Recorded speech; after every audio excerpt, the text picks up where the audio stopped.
El tema de hoy es un tema bastante hermoso. Lo voy a leer. Yo soy bien estricto con lo que me piden y me han dicho que hable sobre el tema de hoy. Los dos temas tienen que ver con la resiliencia. Y aquí lo tengo, lo voy a leer. Voy a leer el tema. Ayer estuvimos conversando sobre lo que es una predicación efectiva en un contexto de antivalores. Ayer hablamos. Y se unió con el segundo tema, que era pastoral emergente en un mundo antagónico. Hablamos sobre eso. Hicimos una conversación de sistemas éticos, la ética de la ley natural, que tiene un trasfondo bíblico y que fue la ética que inspiró la cristiandad. E inclusive, aquí está el abogado Osvaldo, inspiró el derecho canónico bajo la ley natural, que fue la inspiración del derecho occidental en Alemania, Italia, etcétera, y también para el derecho nuestro latinoamericano. Ahora, y hablamos de que se ha construido un nuevo derecho en base a la ética circunstancial o situacional. Y aquí hay una cosa importante, que hay abogados. Siempre el derecho se desarrolla en estructuras éticas. Sí, los sistemas éticos fundamentan el derecho. Interesante el tema. Y ayer estuvimos tocando algo así sobre el tema de la ética situacional, que fundamentó un derecho más libre en favor de los derechos humanos, entre comillas, frente a una ética de la natural. Ahora, y tocamos un tema muy candente del siglo XXI, la famosa ideología de género, que estuvimos tocando el origen de esta ideología, que nació en una corriente, en un movimiento de la muerte, la famosa corriente, la muerte de Dios. La muerte de Dios.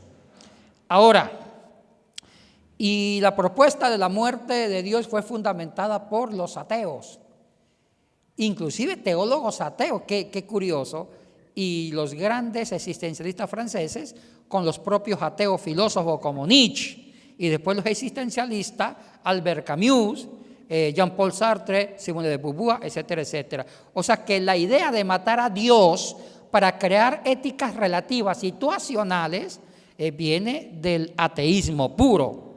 Pero también vimos que hubo aportaciones. También la ética situacional trató de ocuparse por la vida, la situación, por la existencia puesta en situación del ser humano, también es un gran aporte. Pero la propuesta es que usamos las dos éticas, la ley natural mezclada con la ética situacional. Eso sería lo más ideal para no ir a los extremos. Y también desafiamos a la iglesia a una predicación ante estas éticas circunstanciales que ha fundamentado un reto al cristianismo, que es la ideología de género. Bueno, yo soy más puntual que novio feo. Iniciamos a las 6:20, ¿cierto? Entonces terminaré a las 6:40. No, 6:20 sería a las 7. Sí, a las 7 en punto. Bueno,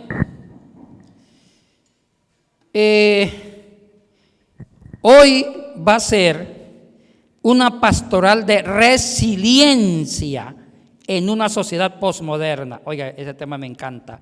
Una pastoral de resiliencia en un mundo posmoderno, antagónico. Resiliencia. Y me encanta definir los términos. Me gusta que antes de dar un tema, desarrolle un tema, definir el corazón del tema. Definamos qué es resiliencia. El término resiliencia es moderno, aunque la práctica es antigua. Y Cristo es uno de los grandes psicólogos de la resiliencia. El término como tal está en la psicología moderna y posmoderna. La resiliencia, desde el punto de vista de la psicología, es la capacidad de transformar las cosas negativas en positivas. Repito, la capacidad de transformar, de convertir lo negativo como oportunidades de cambio, de transformación. Oye, eso me gusta. Como dijo la salmista Ana Bárbara, que a Osvaldo le encanta. Como dijo la salmista Ana Bárbara, me gusta, pero me asusta, como lobo de luna llena. Ahora bien,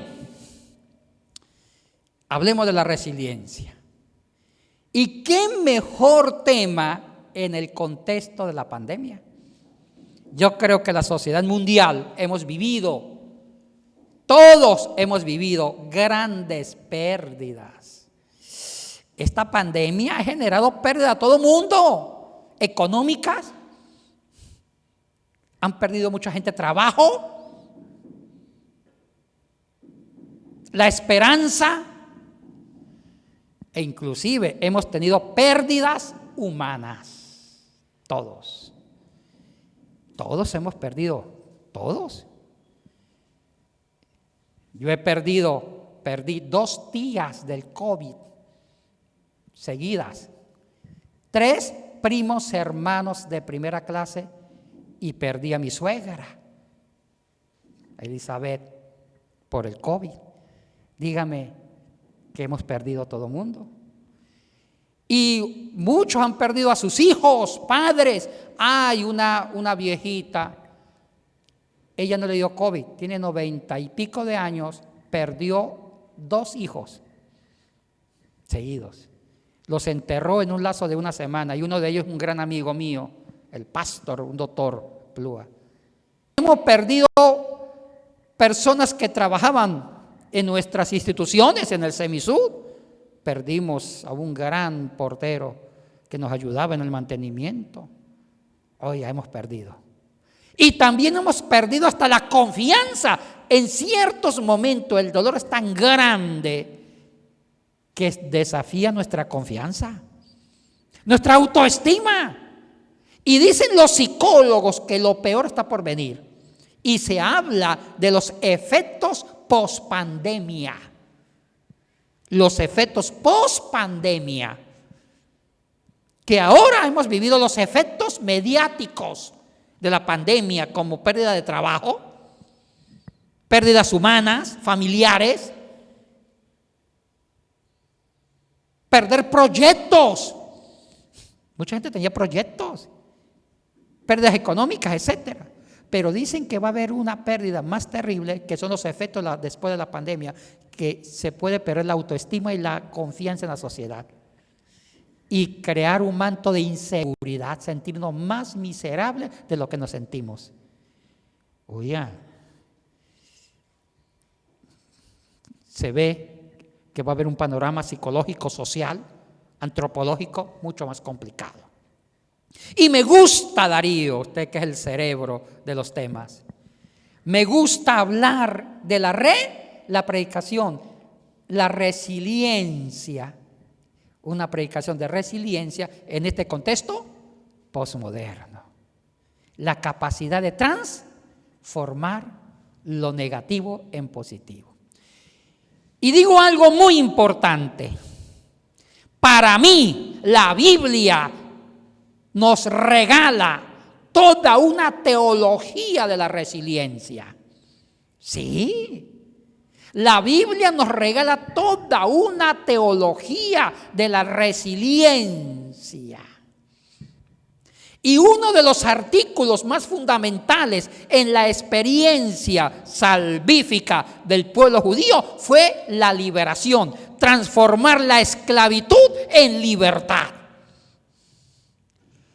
Transformar la esclavitud en libertad. Y ahora nos toca vivir una resiliencia posmoderna, cambiar los antivalores, la ética situacional en una ética del reino. resiliencia. Transformar la manera de pensar humana en una manera de pensar cristocéntrica. Y la cruz de Cristo es una resiliencia, porque en la cruz Cristo transforma la muerte,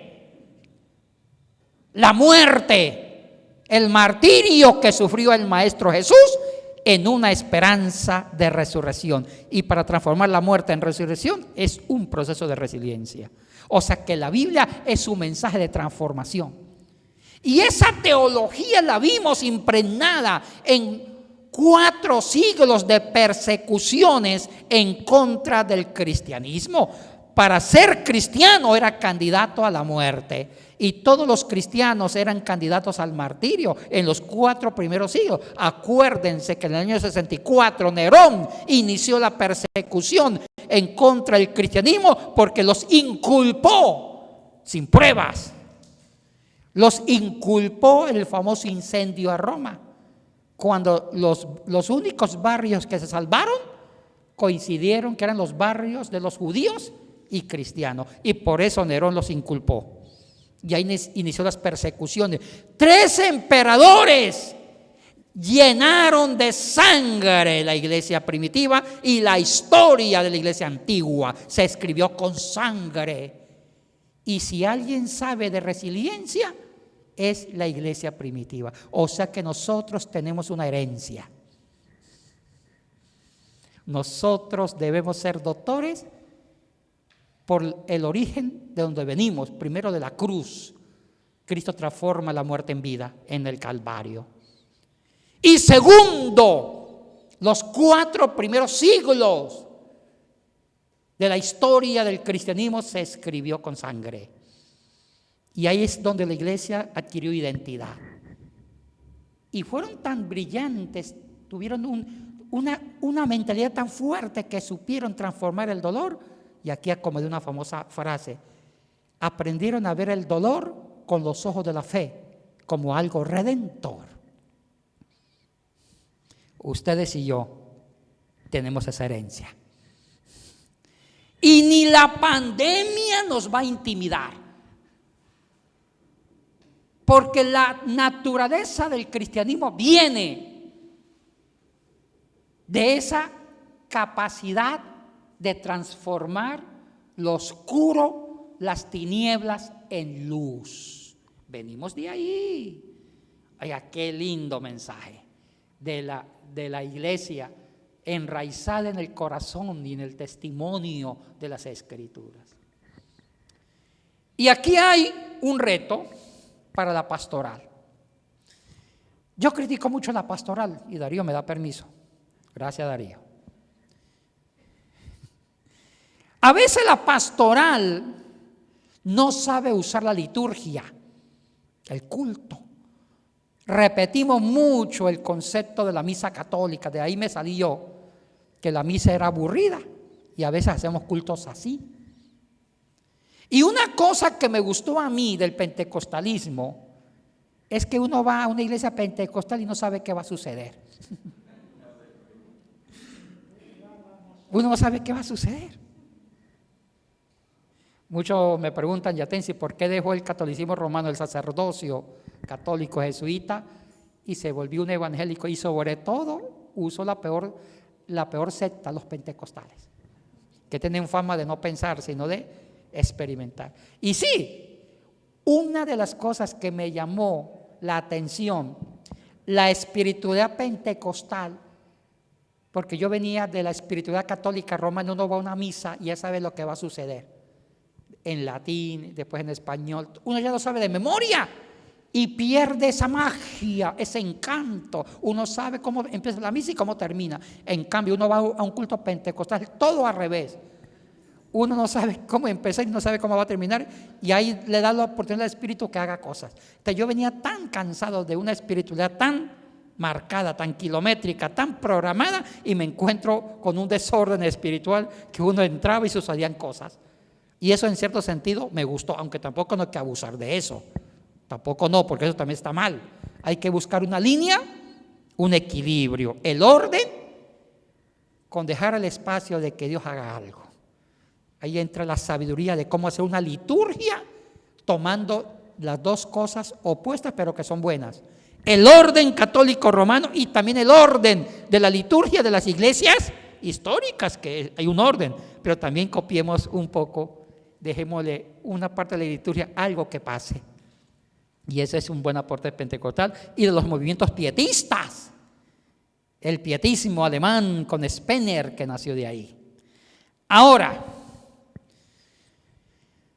también la espiritualidad en el culto, en la liturgia, debe ser una resiliencia.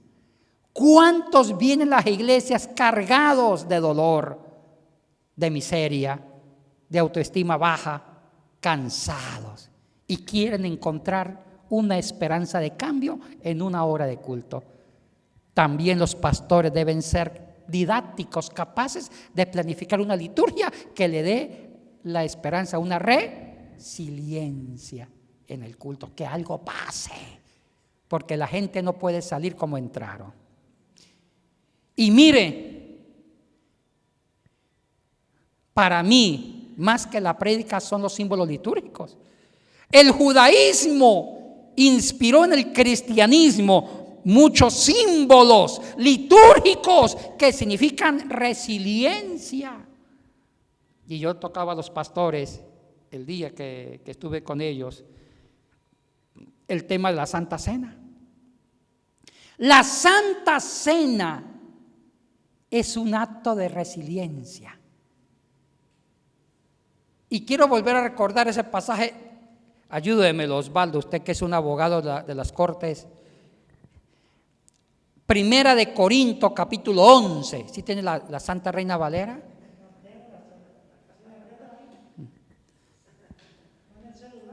En el celular, sí. Primera de Corinto, capítulo 11. Versículo 23 al 26.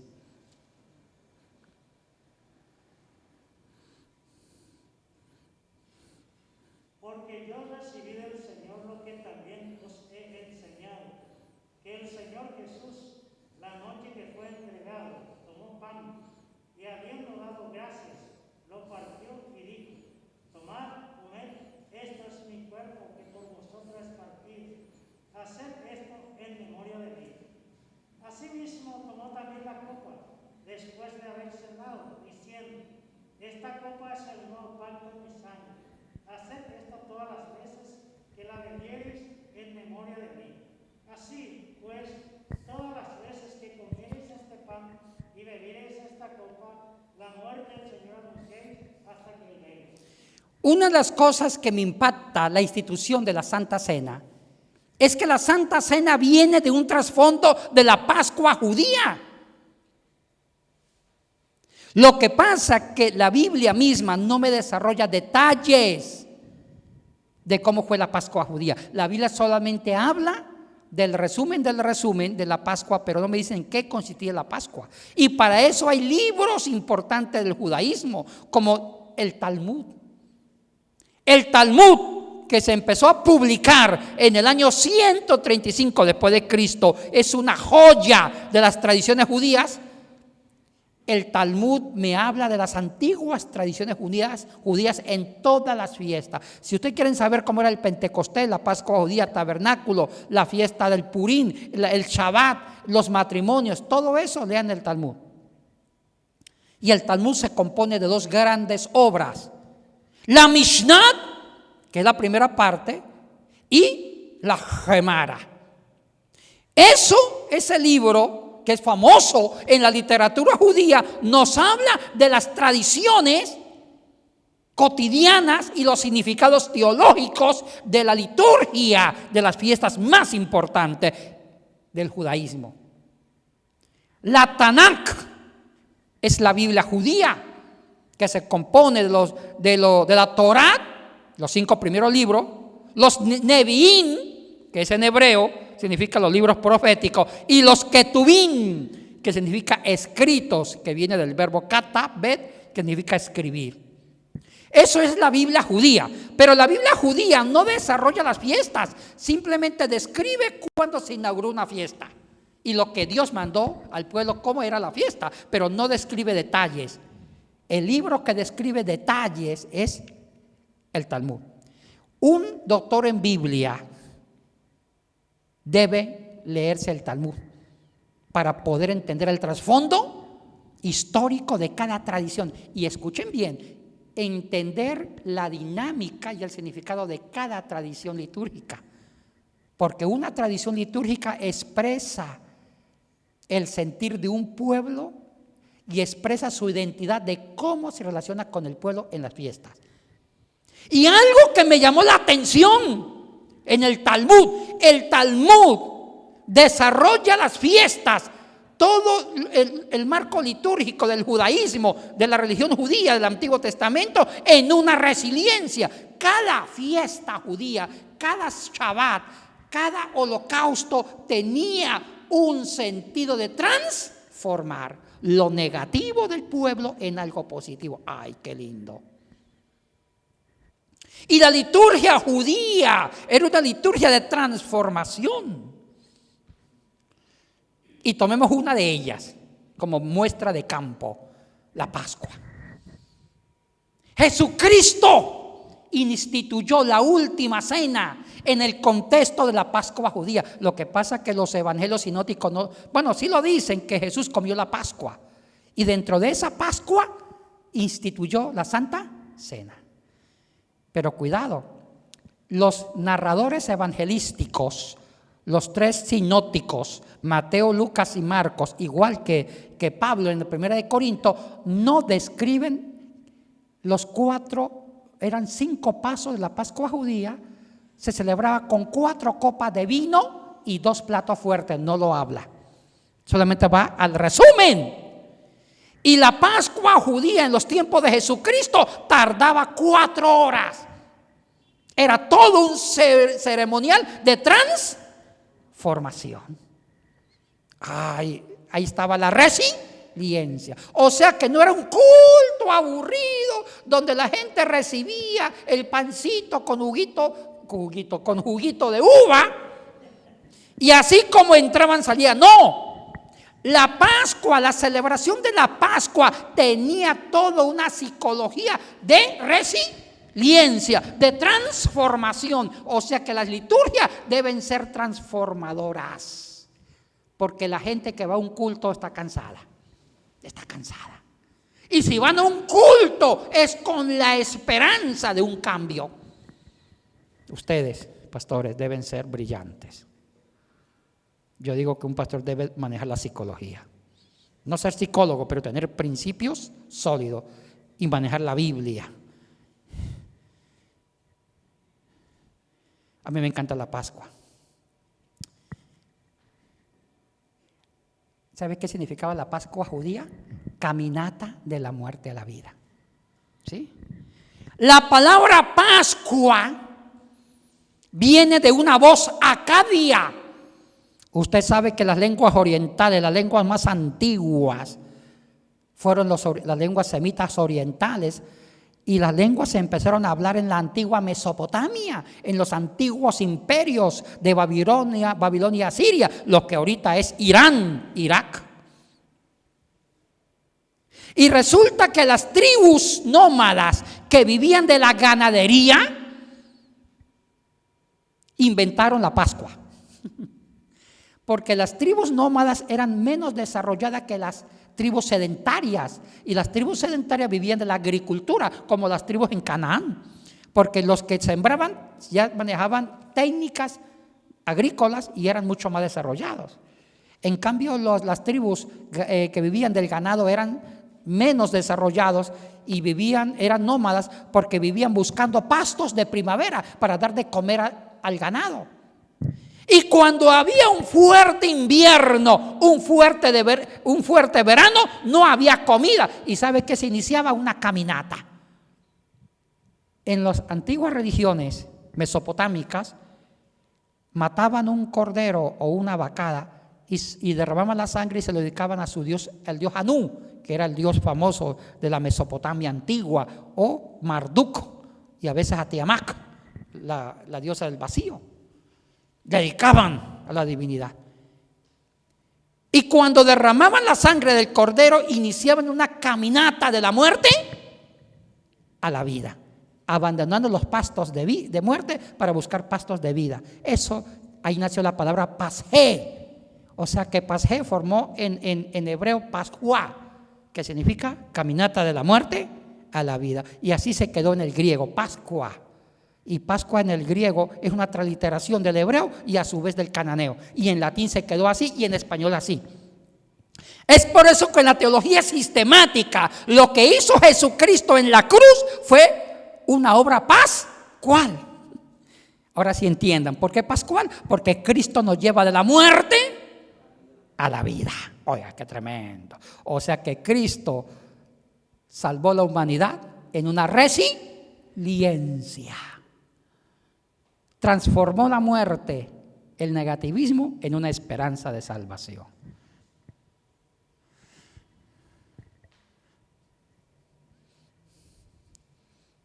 En una esperanza de salvación.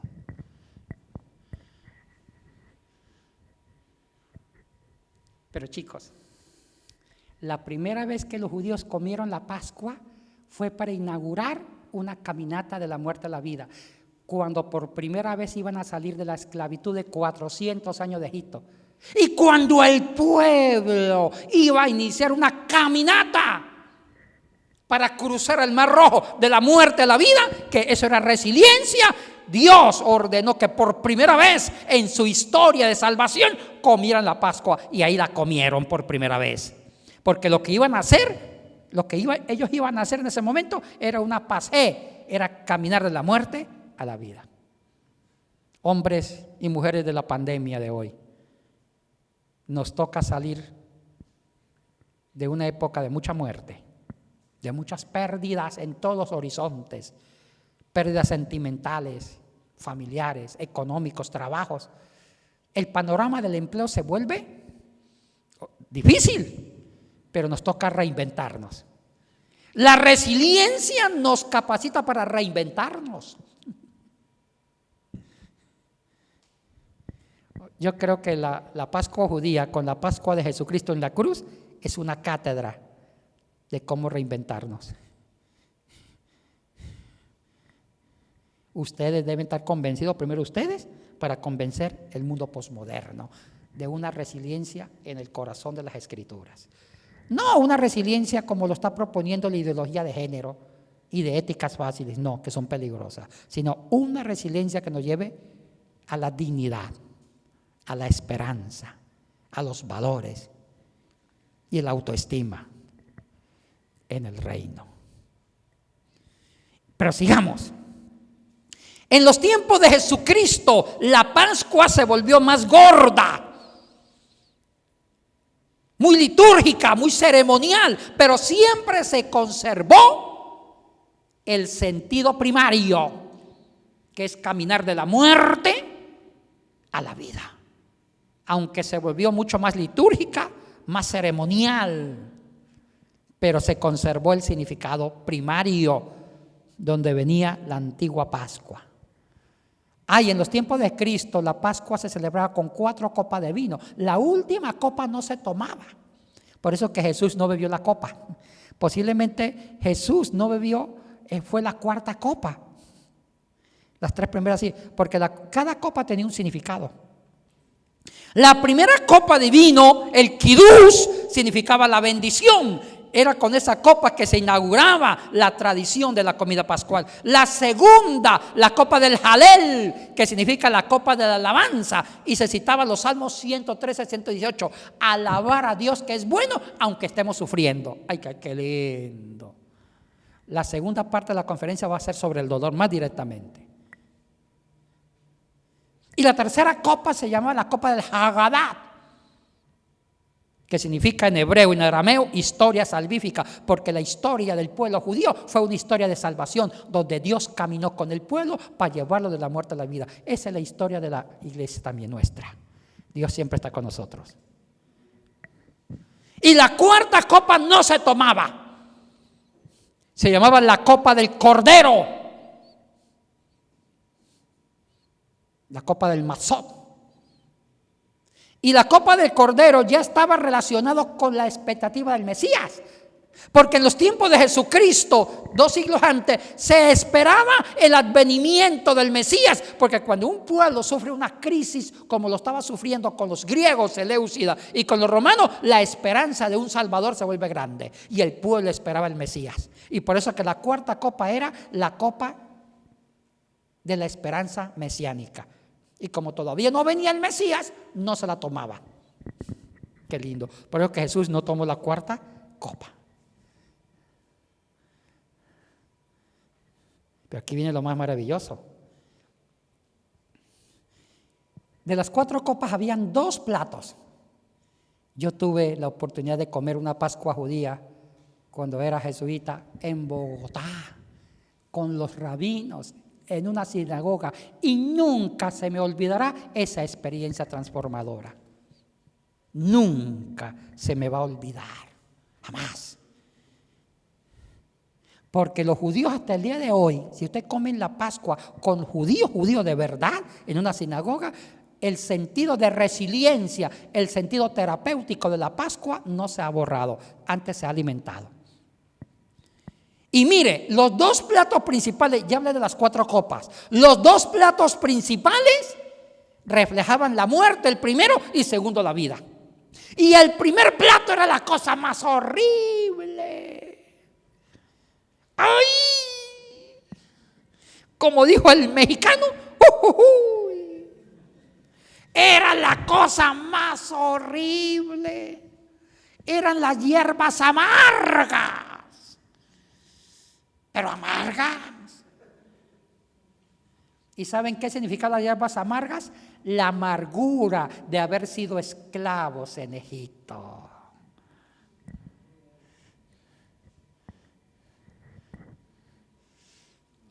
La esclavitud genera amargura.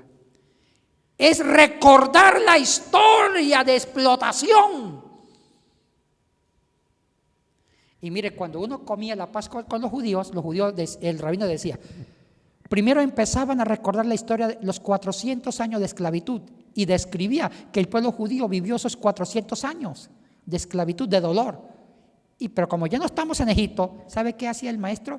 Relacionaba la esclavitud de Egipto con nuevas esclavitudes modernas. ¡Ay, qué lindo eso!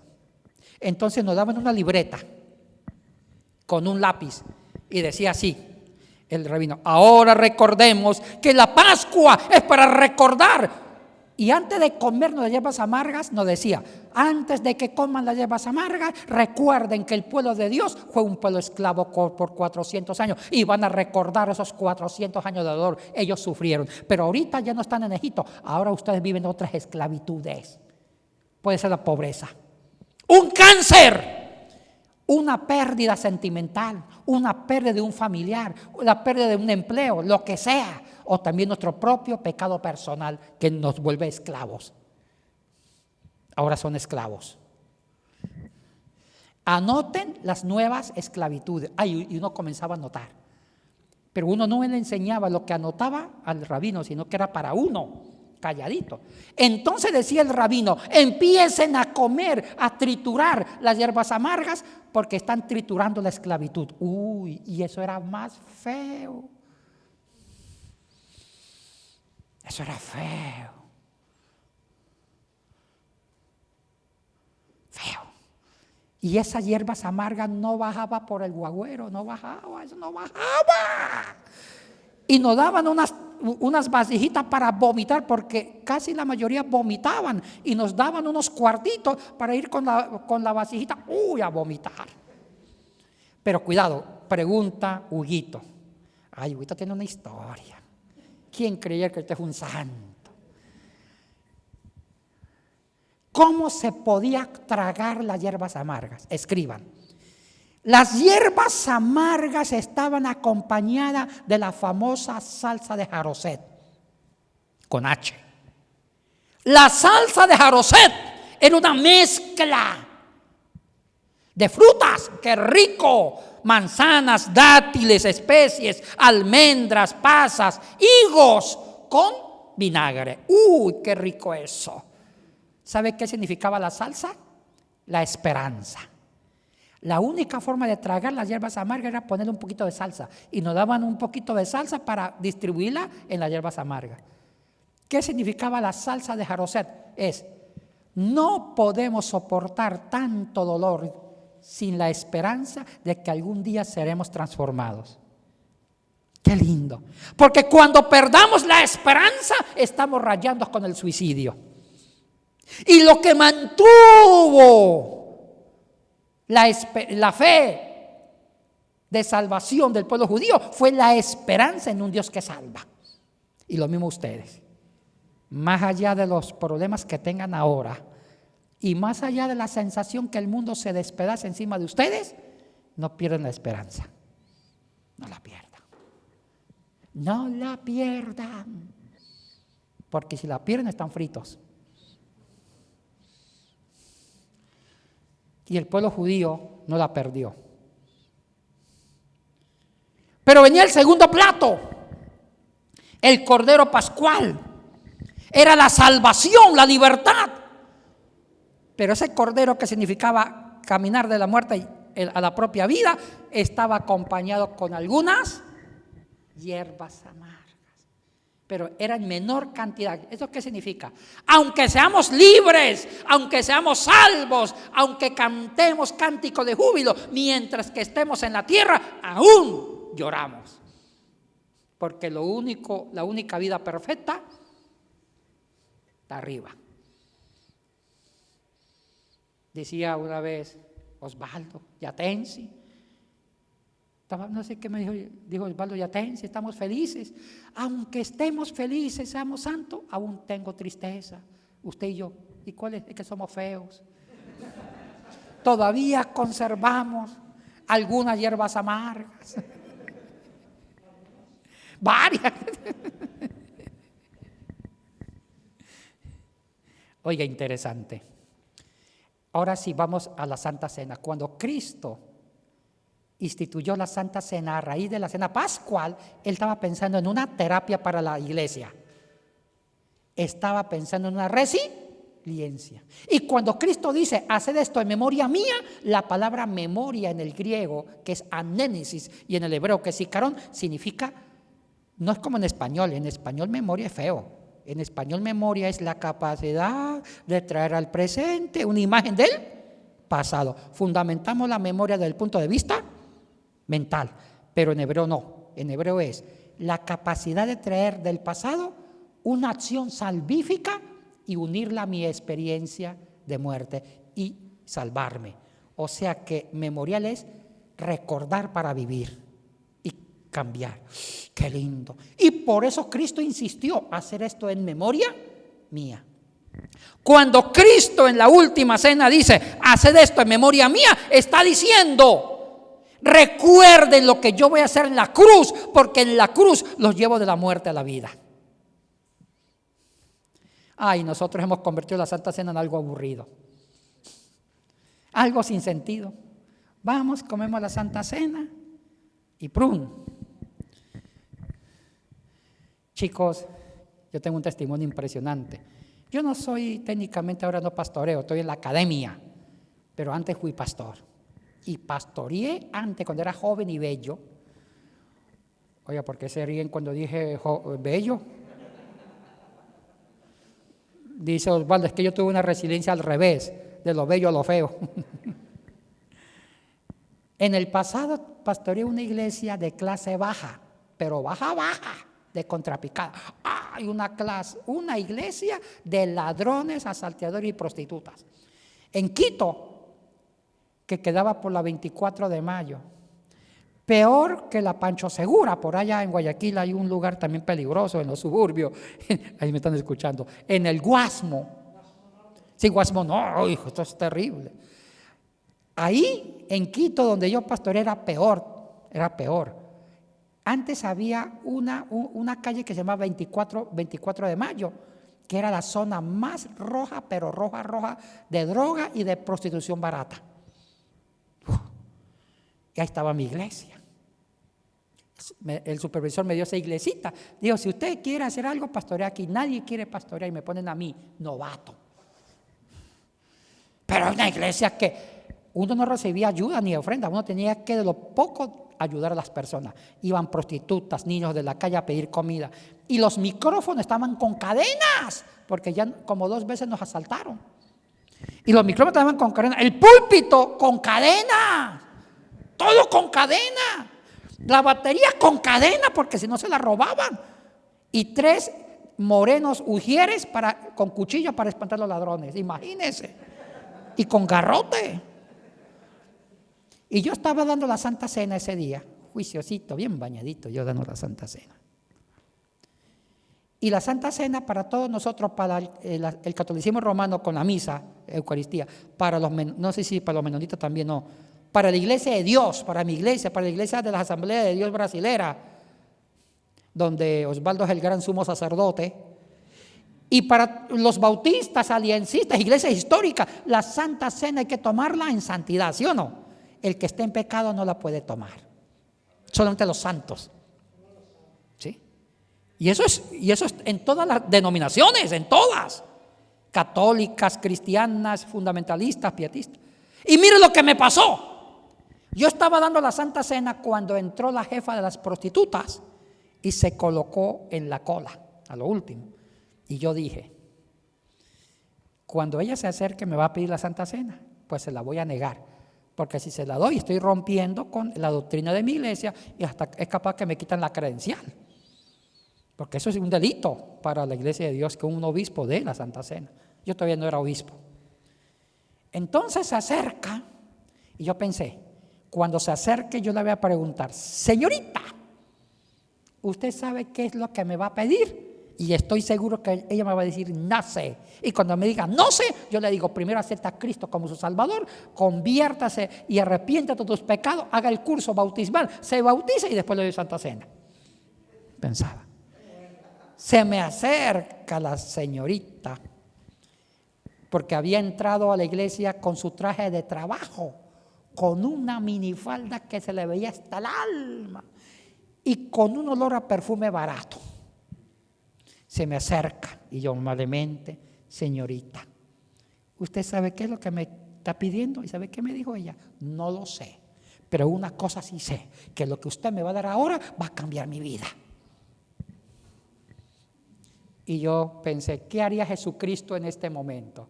Ay, ¿por qué cree que lo mataron? Porque Cristo por la gente, por la resiliencia, para cambiar vidas, rompió la ley para salvar al ser humano.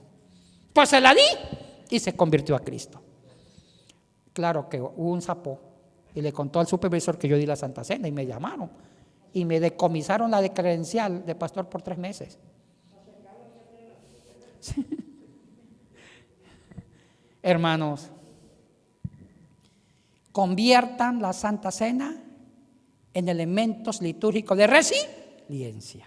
Que todo el culto, los cánticos, la Santa Cena debe llevarnos a la transformación constante con la esperanza de llevarnos de la muerte a la vida. Tenemos que ser pastores creativos, terapeutas, para usar el culto como una terapia. La iglesia debe ser una comunidad terapéutica de resiliencia, porque la gente que va, aunque sean cristianos, están viviendo momentos difíciles, y más que esta pandemia. Y una cosa que me gustó de esta pandemia es que esta pandemia nos enseñó a hacer iglesias sin templos. Porque la iglesia primitiva no podía tener templos, porque se los quitaban, se los quemaban, eran persecuciones. ¿Sabes cuándo la iglesia primitiva se dañó? Cuando Constantino, en el edicto de tolerancia primero y después en el edicto de Milán, declaró la religión oficial. Ahí la embarró, porque empezó el imperio a financiar la construcción de megatemplos. ¿Y sabe cómo nacieron las basílicas? Le expropiaron a los paganos de sus templos paganos y lo convirtieron en templos cristianos. Así de sencillo, sí, correcto. Pero lo lindo es que la iglesia primitiva, el concepto del templo no era ladrillo, era la gente que buscaba cambio. Por eso aguantaron las persecuciones. No estoy diciendo que salgan a las calles a dar Santa Cena a todo el mundo, no. Pero sí tengan una capacidad de usar la Santa Cena como un elemento evangelizador. Porque el origen, el etos fundante del significado de la cena fue caminata de la muerte a la vida. Pues sí, mis queridos amigos, les dejo este mensaje. Usemos un mensaje pastoral, una predicación de resiliencia en un mundo postmoderno, porque el mundo que estamos viviendo hoy es un mundo de dolor, de confusión de valores. Y más allá de pelear con ideologías, la iglesia debe enseñar a la gente a cambiar su mente, su corazón, con actos. Y el culto, la Santa Cena, debe convertirse en un culto de resiliencia terapéutico para llevarnos de la muerte a la vida. Amén.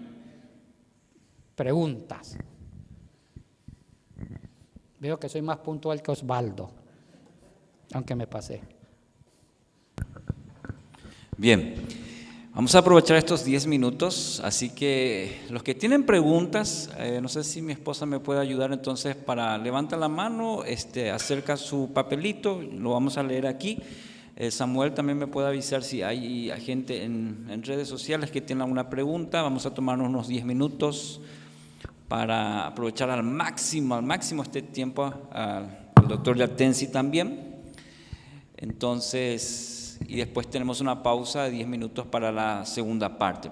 ¿Alguien tiene más preguntas? Entonces, puedes pasarme ya eso si leemos, y si en el transcurso de los minutos surge otra, levanta la mano, entonces vamos a aprovecharlo, ¿sí? Bueno, la primera pregunta dice, doctor, ¿por qué la iglesia moderna rechaza la teología del dolor o nadie lo desarrolla o predica al respecto? La teología del dolor. Mire, una de las trampas, buena pregunta, dijo la teología del dolor, ¿cierto? Sí. Chicos, qué buena pregunta. Una de las trampas más grandes del mundo posmoderno es tratar de anular el dolor. Yo agradezco a esta pandemia que nos enseñó a vivir la vida teniendo como presupuesto el dolor. Porque el ser humano ante la pandemia se estaba volviendo arrogante. Países avanzados, desarrollados, potencias mundiales, ricos, millonarios, estaban creando una sociedad sin dolor. Porque para todo había solución. Antes, cuando yo era niño, a mí me sacaron muelas sin anestesia. Y uno iba donde el dentista de pueblo. Acuérdense, Osvaldo, Darío, yo también, es de la edad nuestra. Me acuerdo que mi papá me llevaba donde el odontólogo, que no era odontólogo estudiado, era un dentista que aprendía a sacar muelas. Y el dentista le preguntaba a mi papá, ¿con dolor o sin dolor? ¿Con anestesia o sin anestesia? Con anestesia es triplemente 4 veces más caro. Y con anestesia es más caro. Y sin anestesia es más barato. Y el papá, para ahorrarlo, hágalo sin anestesia. ¡Ay! Te abrían la boca y jalaban la muela. ¡Ahora no! En el mundo posmoderno hablamos de los derechos humanos, y si una persona, si un odontólogo le pone anestesia y le falló la anestesia, hasta lo pueden demandar. Porque nadie debe sentir dolor. En Chile, recuerdo cuando fui a Chile, me contó un odontólogo cristiano chileno que hasta ya hay una técnica para que el pinchazo de la anestesia no te duela. Hasta para eso ya hay técnica de evitar el dolor del pinchazo.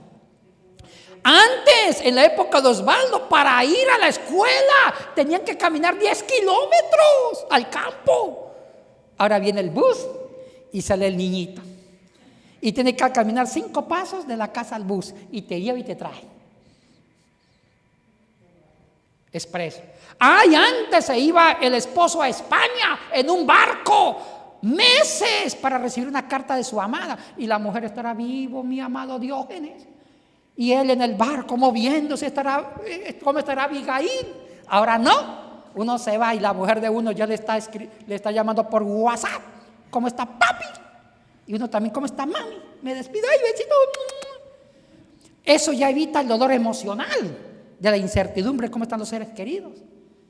Oiga, posmodernidad. Y ya nos estamos olvidando de Dios, porque tanto gozo de la ciencia, tanto privilegio, que hasta yo llegué a pensar que el hombre está volviendo Superman y que el hombre ya casi era Dios, porque la arrogancia de médicos, la arrogancia de países, ya la autoestima, la arrogancia se nos estaba subiendo en la cabeza. Hay las iglesias, pastores que tenían 500 personas, 1000, 5000, mega iglesias, que para mí son empresas de fe. Tenían el ego muy subido. Viene el señor o la señorita COVID, nos dio una cachetada con guante blanco y dijo: son humanos, se van a morir y también sufren. Ay, qué tremendo. Y sé que no es un virus de esos, porque hay virus peores. Era un virus como una gripe, y aún así un pequeño virus manejable todavía nos tiene en incertidumbre. Y puso por varios meses a las potencias mundiales en cuarentena. Nadie salía. Y cerraron templos. La economía está en crisis mundial. Y la autoestima de la gente tremendo. Y perdimos gente muy linda. ¿Qué nos enseñó el COVID? Necesitamos hablar del dolor. Porque mientras que seamos humanos y estemos aquí, el dolor es parte inevitable de la existencia humana. El problema, ¿qué hacemos con el dolor?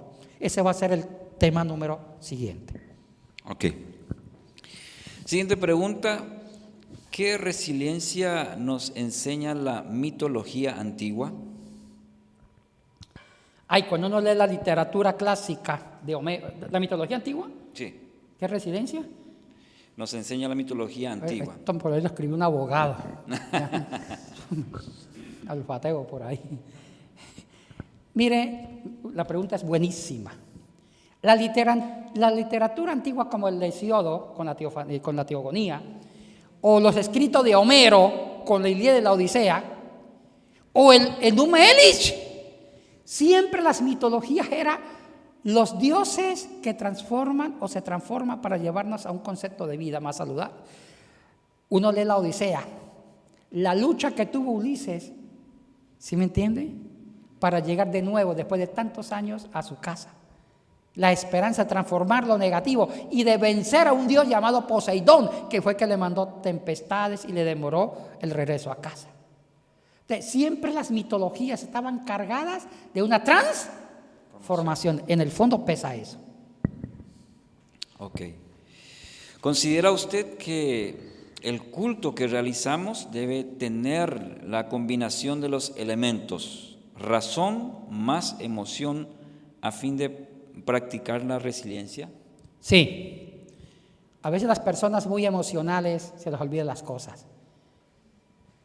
A mí me da una rabia cuando predicamos un mensaje que llega solamente a las emociones y hacen llorar a la gente. Yo prefiero un mensaje que llegue a la conciencia, que concientice a la gente. Esos son los mensajes que nunca se olvidan. Necesitamos aprendizaje de concientización, porque la conciencia es la que se encarga de transformar, más no tanto las emociones. Ok, sería entonces esta última pregunta. ¿La resiliencia debe llevar a un cambio o reforma de las liturgias tradicionales? Sí. Hay cultos que yo me pregunto, ¿para qué vine? Yo entré a una iglesia con problemas, con un tremendo problema de dolor, y el pastor, en lugar de darme esperanza, me hizo sentir más miserable, me hizo sentir que me iba para el infierno, y en lugar de salir con esperanza, salí condenado. Eso no sirve. Yo creo que las iglesias están para dar esperanza. Sí. Las iglesias deben ser comunidades terapéuticas, porque ya la gente sufre. ¿Para qué cargarle más sufrimiento? Hay que darle esperanza de cómo surgir de su miseria.